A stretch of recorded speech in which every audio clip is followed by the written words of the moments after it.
The penthouse was silent. He was supposed to be in Tokyo until Tuesday. She had no idea he'd come back early. No idea he was standing in the doorway of his own bedroom, completely frozen, watching something that would rewire every single thing he thought he knew about himself. She didn't hear him come in. She didn't see his jaw tighten or his hand grip the door frame until his knuckles went white. She didn't see the exact moment Choi Tae-yoon, Seoul's most feared mafia boss, lost the war with himself.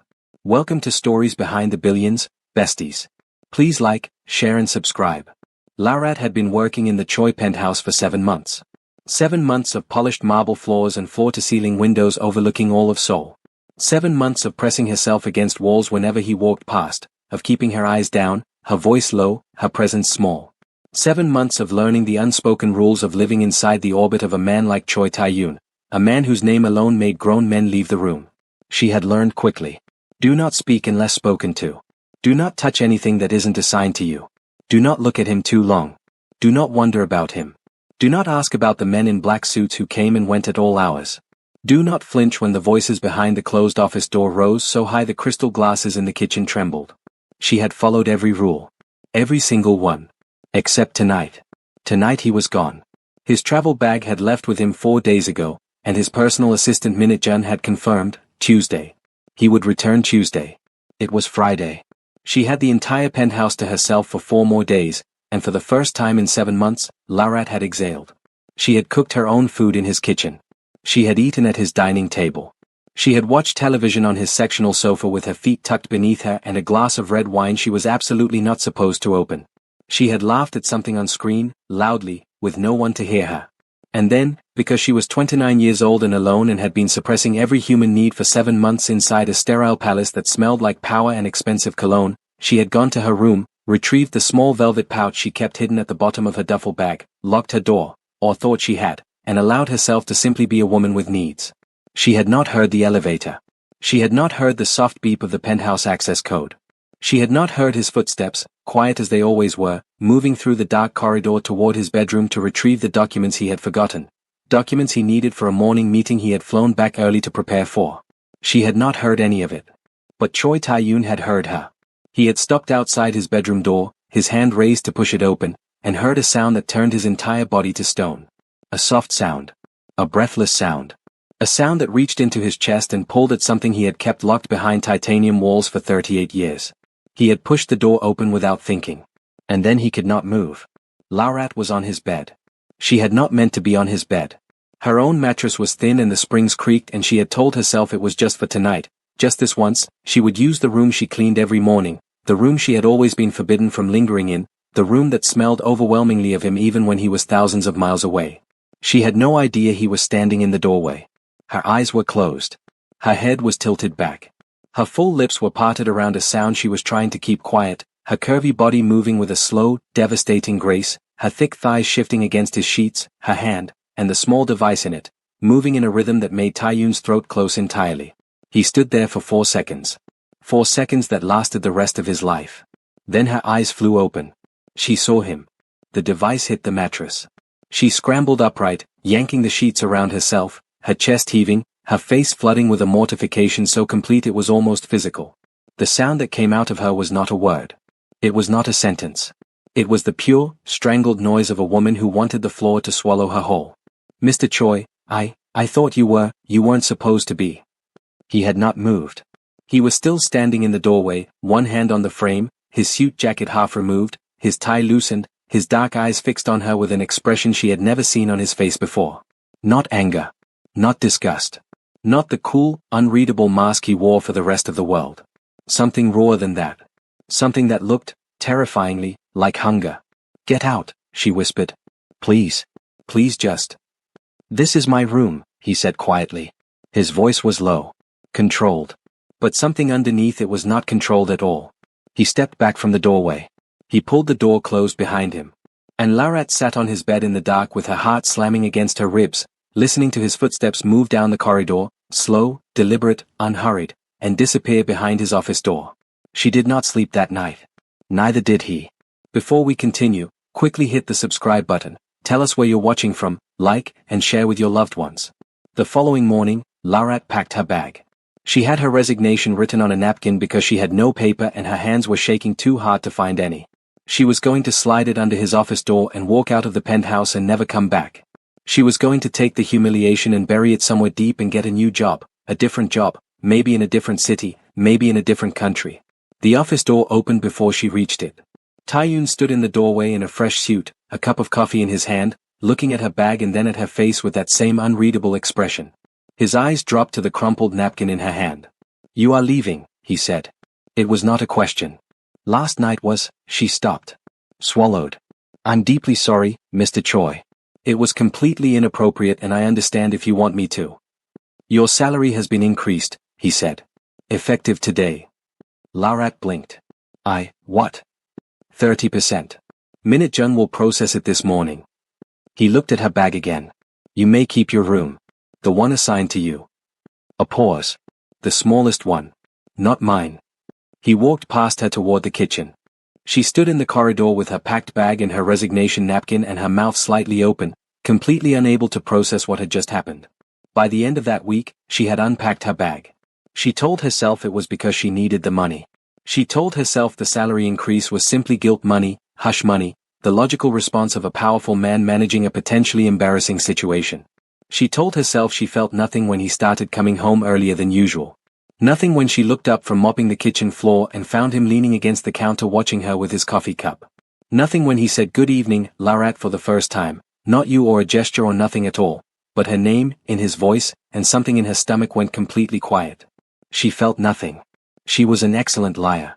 Hold up for a moment and tell me why you haven't subscribed? Please, kindly hit that subscribe button because this is the only way you can support the hard work we put into creating interesting stories like this for you.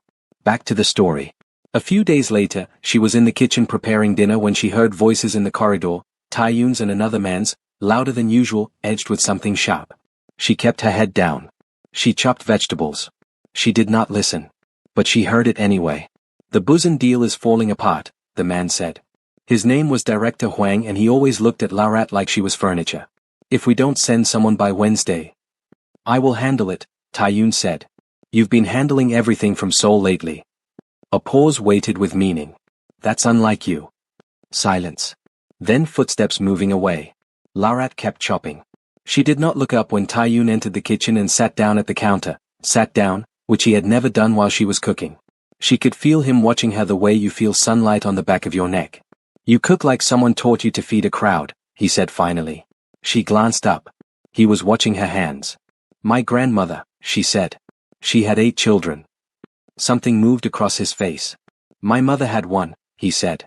She cooked like it was a punishment." It was the first thing he had ever told her about himself that wasn't an instruction. Larat looked back down at her cutting board and tried to remember how to breathe. That evening, she found a new mattress in her room. Thick, expensive, the kind she could sink into. There was no note. There was no explanation.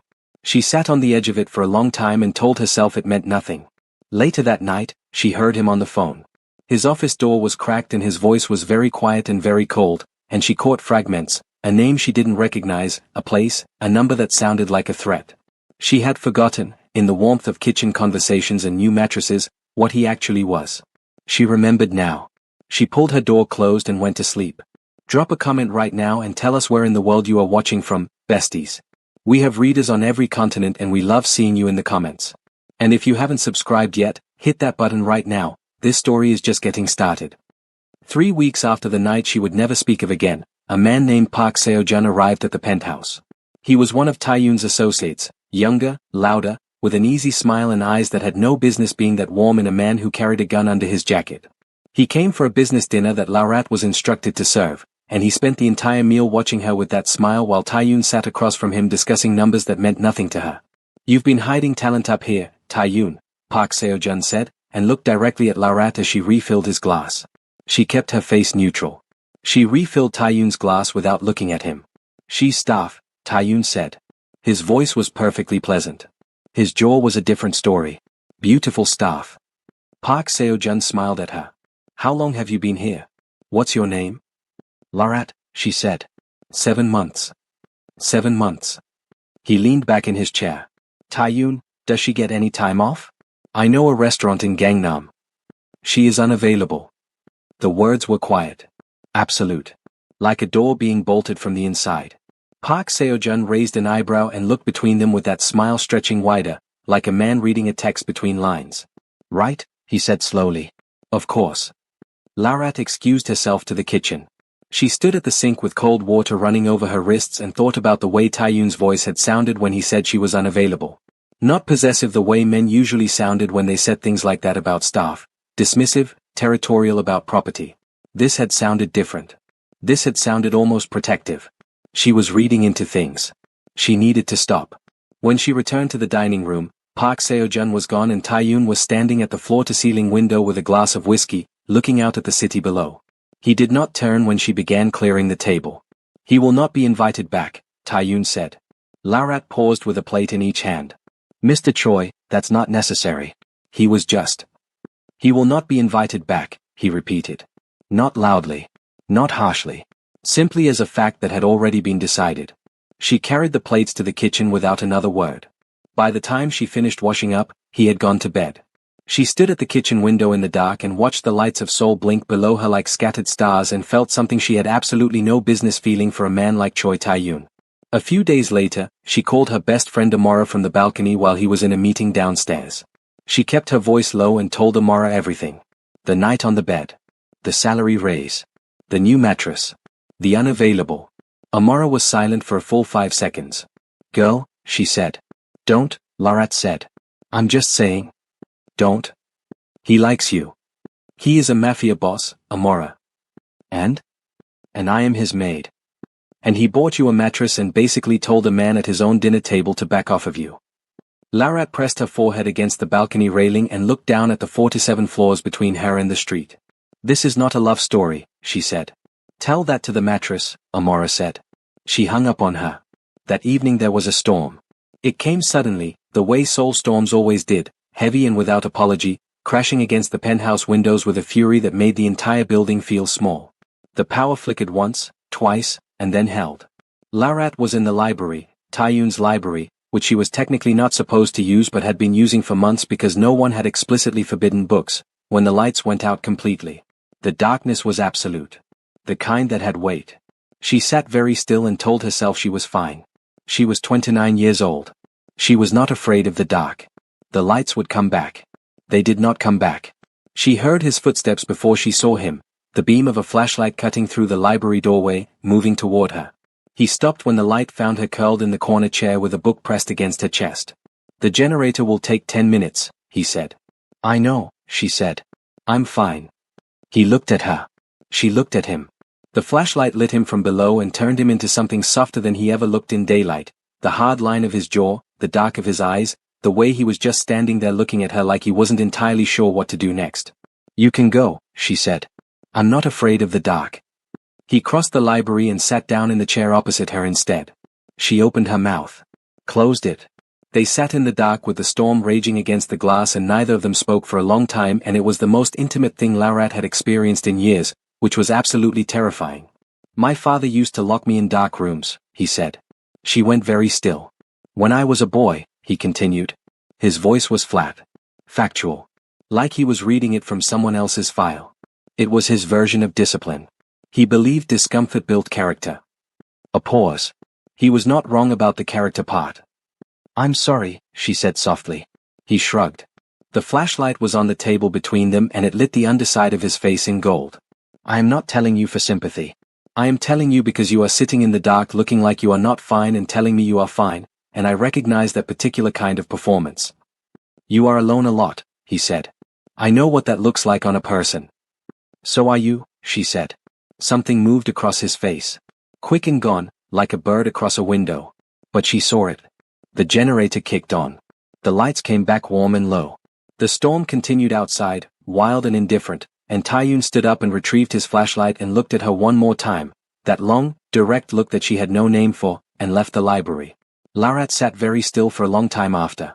Then she pressed her hand flat against her sternum and felt her own heartbeat and had a very serious conversation with herself that went nowhere useful. Besties, if this story has you gripping something, please share it right now. Send it to a friend who needs a story that hits different. And if you're not subscribed, do it before this episode ends, because what's coming next will break you wide open.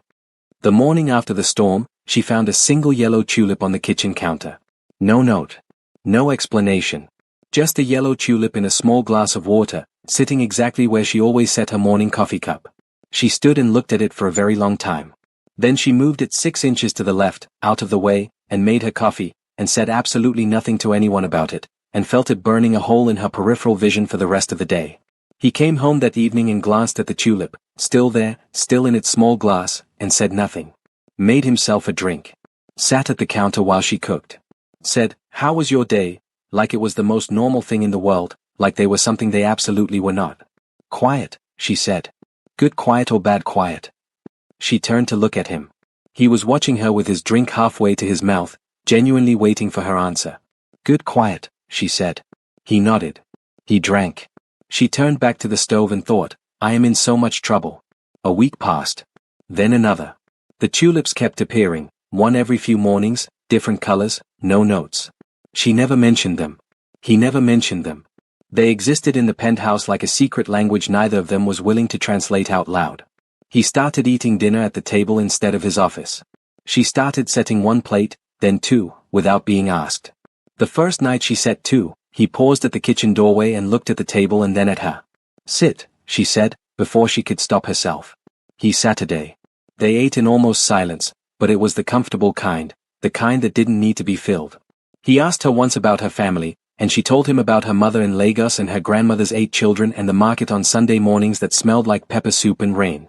He listened with the complete attention of a man who had never once been distracted by anything he deemed unimportant, and in that moment she understood that she was not unimportant to him, which was a realization she immediately tried to put back in its box. He told her, in return, that he had not been back to his family's estate in 3 years. That his father was dead and his mother was remarried and that the Choi name now belonged to him, the weight of it, the blood on it, all of it. He said it the way people talk about weather. Laurat looked at him across the dinner table and thought about the boy locked in dark rooms, and felt something ache behind her ribs that she had absolutely no right to feel. The box was not big enough. Everything was spilling out of it. The night things shifted, it started with an argument. One of his men, a thick-necked enforcer named Ryu who had never once acknowledged Laurat as anything other than background, had left his jacket on the kitchen counter and spoken to her in a tone that made her put down the pot she was holding very carefully. "Warm this up," he said, pushing his coffee mug toward her. Not asking. Pushing. "I'm cooking," she said pleasantly. "There's a microwave behind you." Ryu's eyes went flat. "I know who you are in this house," he said quietly. "Don't forget who you are in this house." "I know exactly who I am," she said. He stepped closer. Not threatening, exactly. Just close enough to remind her of the difference in their sizes. "Do you?" "Ryu." Taeyun's voice came from the doorway. Laurat had not heard him come in. By the stillness of Ryu's face, neither had he. Taeyun walked into the kitchen at the pace of a man with nowhere urgent to be and stood between Laurat and Ryu with his hands in his pockets and looked at his enforcer with an expression that was completely, utterly calm. "Warm your own coffee," he said. "And then explain to me why you are standing that close to someone in my home." Ryu's jaw worked. "Sir, I didn't ask what you were doing. I asked you to explain it." The pause was precise and devastating. "Take your time." Ryu left the kitchen without his coffee. Laurat stood very still with her pot still in her hand. Taeyun turned to look at her. He scanned her face the way he always did, quick, thorough, missing nothing. "Are you all right?" he asked. "Yes," she said. "He will be reassigned tomorrow." "You don't have to." "Laurat." He said her name the way he always said it now, not a command, not a reprimand. Just her name, with all of its syllables given equal weight, like it was worth slowing down for. "I do not make statements I don't intend." She looked at him. He looked at her. The distance between them was the length of a kitchen counter and approximately 3,000 unspoken things. "Thank you," she said quietly. He nodded once. He poured himself a glass of water. He leaned against the counter opposite her and watched her cook for 20 minutes and neither of them said another word and it was the most clarifying 20 minutes of her entire life. She was in love with him. She was absolutely, disastrously, completely in love with Choi Taeyun, and there was nothing to be done about it except keep her face neutral and her hands busy and her heart somewhere it couldn't be examined. Besties, are you breathing? Because we need to know. Drop a heart in the comments if Taeyun just became your favorite person on the internet. And please, share this story right now. Someone in your life needs Taeyun energy today. She had precisely 4 days of this quiet, devastating clarity before everything collapsed. The woman arrived on a Tuesday. She came the way powerful women always came, announced by her own presence before she was announced by anything else. The elevator opened and she walked out like she owned the floor, which she might have, technically, depending on whose legal team you consulted. She was Korean and flawlessly beautiful and wearing a coat that cost more than Laurat's entire year of salary, and she walked into the penthouse like someone returning to a place they'd never left. Her name, Laurat would learn later from Minute Jun's pinched expression, was Han Soo-yeon, Taeyoon's betrothed. Laurat was polishing the glass coffee table when Soo-yeon walked in, and she kept polishing it because what else was she going to do, stop existing? Soo-yeon's eyes moved over her once, the kind of assessment that took 2 seconds and concluded everything, and then dismissed her entirely. Where is Taeyoon? Soo-yeon asked, not to Laurat but to the room. In his office, Laurat said, because she was staff and answering questions was part of her job and she would not shrink, not for anyone. Soo-yeon looked at her again. Longer this time. And you are? Laurat. I manage the household.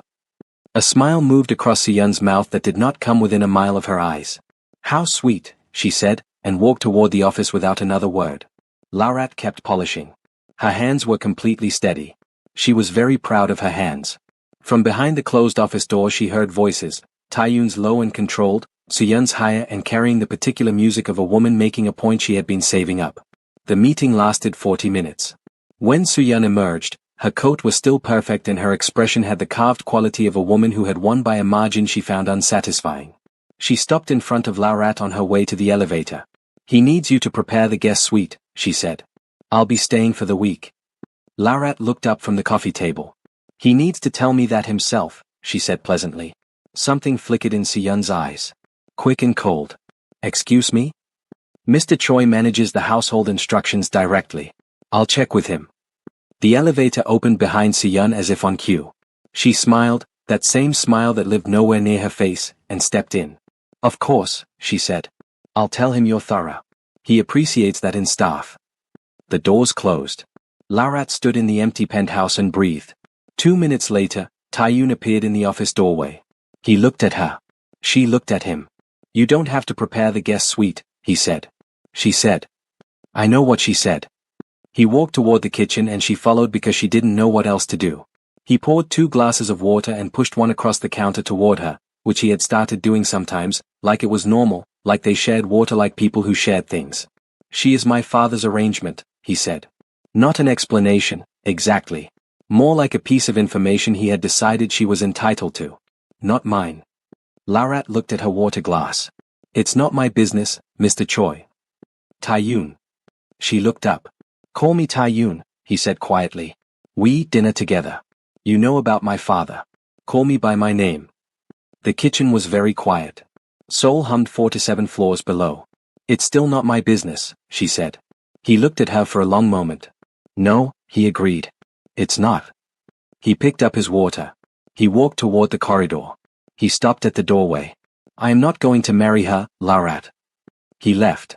She stood alone in the kitchen with her glass of water and her completely traitorous heart slamming against her ribs and thought, this man is going to ruin me. Soo-yeon came back the next day. And the day after that. She came the way territorial women come, with gifts for Taeyoon and comments for Laurat that sounded like compliments and landed like needles. Your braids are interesting. Did you make this? How domestic. You must keep him very comfortable. Always with that smile, that carved, beautiful, perfectly aimed smile. Laurat smiled back every time and said nothing that could be quoted. But she saw the way Soo-yeon watched her when Taeyoon wasn't looking. She saw the calculation. She saw the woman cataloging her, measuring the distance between them, deciding what kind of threat she was. She was right to measure. 3 days into Soo-yeon's visits, Laurat came home from the market to find Soo-yeon in the kitchen. In the kitchen. Standing exactly where Laurat stood, in the space that had become, without anyone deciding it, hers, in a silk blouse with her hair loose and a glass of wine in her hand, talking to Taeyoon who was leaning against the counter with his arms crossed, looking at a woman he was supposed to marry and feeling, clearly, nothing. Laurat set her grocery bags down at the entrance. Soo-yeon looked up. Oh, you're back, she said, light and easy, like Laurat had stepped into Soo-yeon's kitchen instead of the other way around. We were just talking about redecorating. I think this space needs more intention. The space is functional, Taeyoon said. It's a billionaire's penthouse, darling. It should be more than functional. The word darling landed in the kitchen like something thrown. Larat picked up her grocery bags. I'll put these away, she said. Actually, Taiyun straightened. Larat. She looked at him. Something careful was happening in his face. Leave them. Take the afternoon. I have. Take the afternoon, he said again. She left.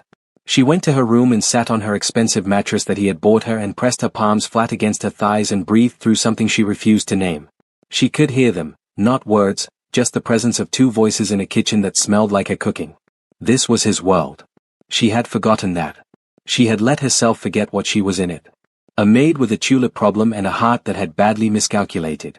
If your chest is tight right now, type I felt that in the comments. And if you want part 2 immediately after this, you know what to do. Subscribe, like, and share this story. We are just getting to the dangerous part, besties. Stay with us. She started drawing lines.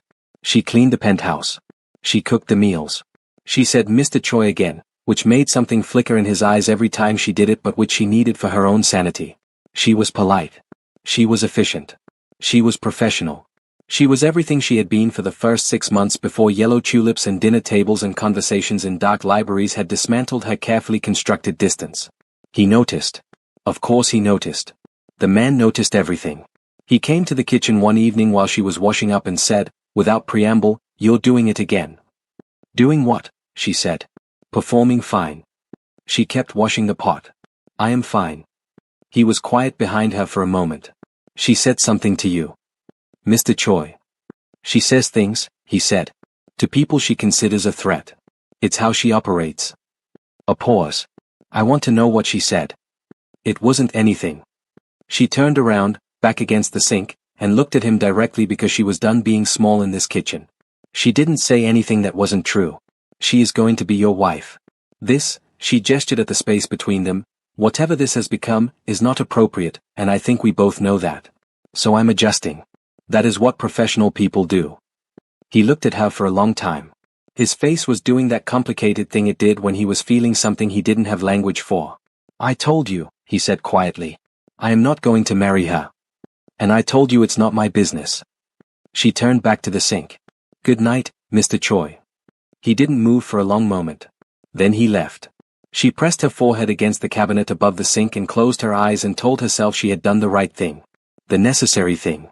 The only thing that kept her whole. She almost believed it. The call came 4 days later. Larat was on her way back from a dry cleaning errand, one of the peripheral tasks that took her out of the penthouse occasionally, into the city, into fresh air that wasn't 4 to 7 floors above consequence. She was crossing Qingdam Street with her phone in her hand, listening to Amora tell her to quit the job for the 7th time, when the car appeared. She saw it before she felt it, a black car, moving too fast, aimed with the particular precision of something that was not an accident. The thought crossed her mind in exactly that much time, not an accident. And then there was nothing. You need to breathe. We know. Take a second. And while you're at it, kindly hit the subscribe button. The call reached Taiyun in the middle of a board meeting he had already been barely present in. Minute-jun slipped through the door with a face that Taiyun had learned, over 12 years, meant something that changed things. He read Minute-jun's expression and stood up from the table before the man had said a single word. "Sir." "Where is she?" Minute-jun told him. What happened to Choi Taiyun's face in that moment was something the 12 people in that boardroom would describe differently to different people for years afterward. Some said he went pale.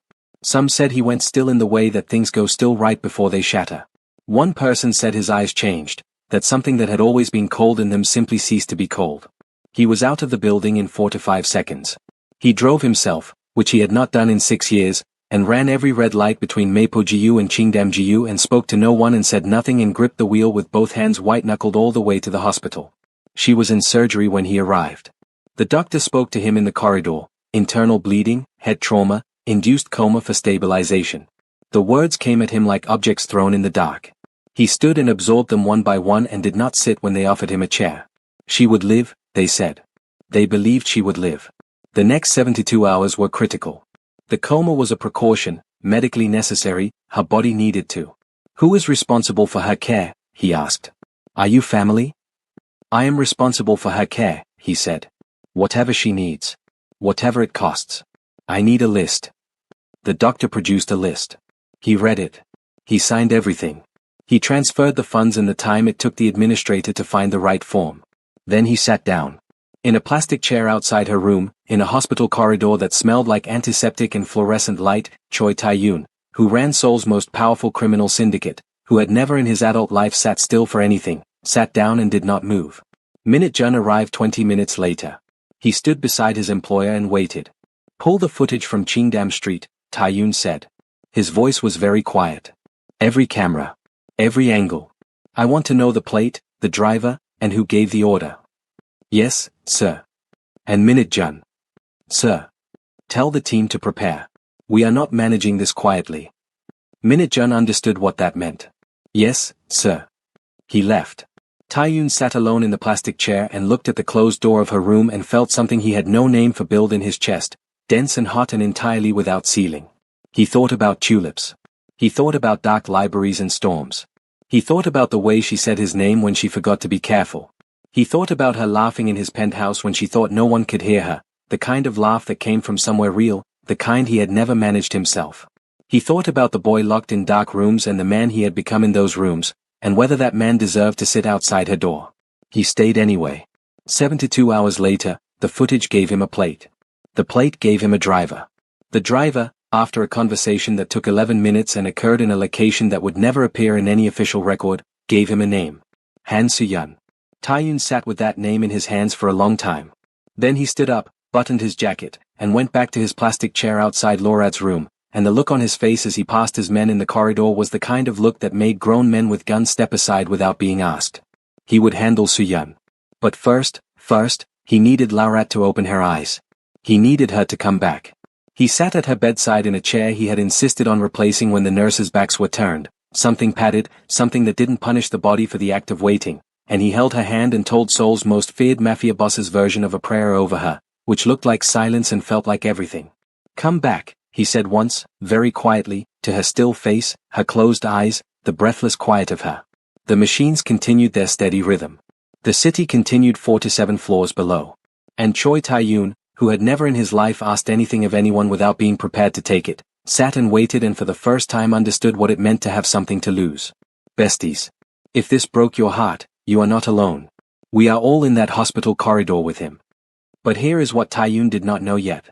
He did not know that across the city, Han Soo-yeon was making phone calls. He did not know that she had already spoken to her family and his mother.